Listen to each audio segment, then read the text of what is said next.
खुश आमदीद the story star पर, जहां हर रात एक नई कहानी जगमगाती है। आज हम सुनेंगे जादुई दरख्त और मेक दिल बच्चा, एक सबक आमोज उर्दू कहानी। एक बार की बात है, एक खूबसूरत गांव था दरिया के किनारे, पहाड़ों के दरमियान। वहां रहता था एक नन्हा बच्चा जिसका नाम अली था। अली हर दिल अजीज था, बड़ों की इज्जत करता, जानवरों से मोहब्बत, गरीबों की मदद, सच बोलता और मुस्कुराता रहता।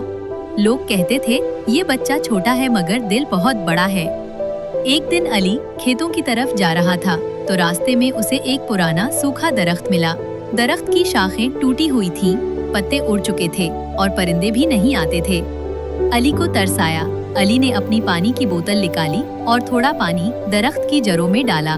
फिर वो हर रोज आने लगा, कभी पानी देता, कभी उसके साथ बातें करता, कभी परिंदों को दाना डालता, कभी उसके साए में बैठता।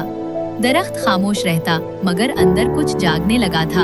अली की मोहब्बत दरख्त के अंदर जिंदगी का बीज बो रही थी। एक रात चांदनी बहुत रोशन थी।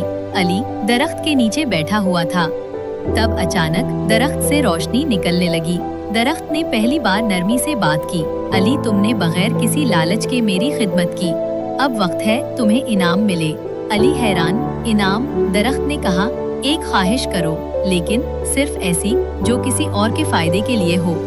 अली ने जरा भी नहीं सोचा, मैं चाहता हूँ कि हमारे गांव के गरीबों के पास खाना, कपड़े और खुशियाँ हों। दरख्त खामोश हुआ और आसमान में एक रोशनी उड़ गई। अगली सुबह गांव में सब हैरान थे। हर गरीब घर के दरवाजे पर खाने के पैकेट्स, नए कपड़े, दुआएं और खुशियाँ। सब लोग पूछते, ये सब किसने किया? अली खामोश रहा। उसे शोहरत नहीं, सिर्फ खुशी चाहिए थी। दरख्त अब सब्ज हो चुका था, फूल, परिंदे और एक चमक जो पहले कभी नहीं थी। अब अली रोज उस दरख्त के नीचे जाता, कहानियां सोचता, परिंदों से बातें करता और गरीबों को हंसी देता। दरख्त अब गांव का जादुई दरख्त कहलाने लगा और अली सबके दिलों में रहने लगा। नेकी हमेशा लौट कर आती है, जो बगैर लालच के दे, कुदरत उसे कई गुना वापस करती है। ये थी आज की कहानी, सिर्फ द स्टोरी स्टार पर। अगर आपको कहानी पसंद आई हो तो लाइक करें, कमेंट करें, शेयर करें और द स्टोरी स्टार को सब्सक्राइब करना ना भूलें, जहां हर रात एक नई कहानी जगमगाती है।